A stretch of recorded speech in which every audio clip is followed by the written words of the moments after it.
Anjul Bhambri from IBM, one of the bosses, I guess, of Watson, this new, highly sophisticated artificial intelligence engine. Anjul, you've said that Watson is becoming more human. How human can Watson become eventually, 10, 20 years down the road? I wouldn't say I'm like the boss of Watson, but I think Watson is our boss. Oh my God, not my boss. Not yours, mine. Probably will be mine eventually. But I think I prefer Watson to Mike Harrington.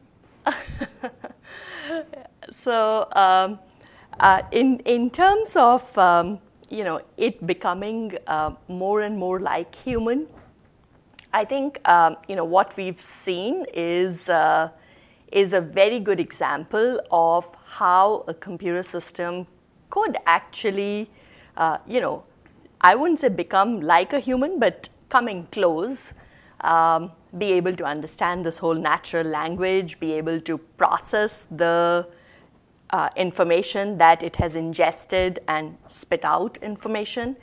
I wouldn't say that, that, yeah, 10, 20 years down the road, okay, let's see. I mean, I feel that there are going to be a lot of uses of Watson in, and not just, the game of Jeopardy was just to show a possibility.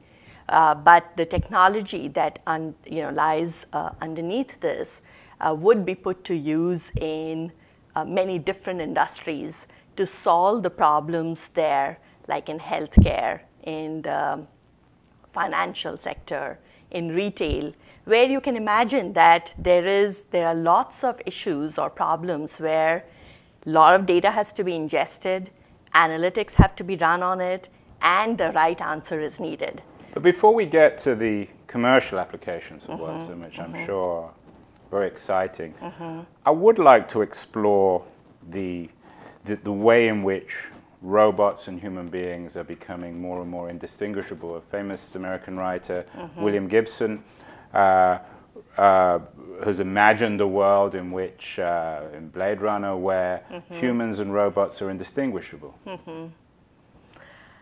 Yeah, I don't think, it's my opinion, right? That I don't think, Watson or robots are ever going to just replace humans or, do the jobs that humans do better than humans. They can certainly serve as, advisors to humans in doing their job, but it's still a machine, right? I mean, humans can fail too, but the probability of machines failing, I think it can get close to being always available and reliable. But, would I just trust a machine and a robo or a human doing my stuff? I think it'll always still be the human. We had a woman on the show, a very brilliant woman, Sherry Turkle, professor of social studies at MIT, who's written a very interesting book about robots called Alone Together. She's troubled by robots in the way in which we are telling robots what we want to hear. So we're programming robots to tell us that they love us. What's your opinion of the way in which humans are meshing their emotions with robots in the 21st century?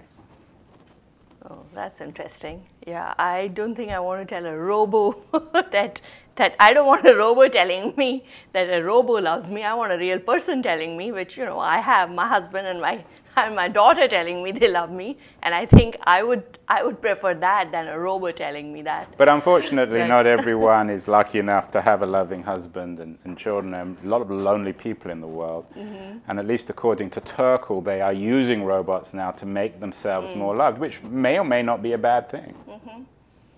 I guess, if it makes somebody happy, that's not a bad thing. But I wouldn't take it that far.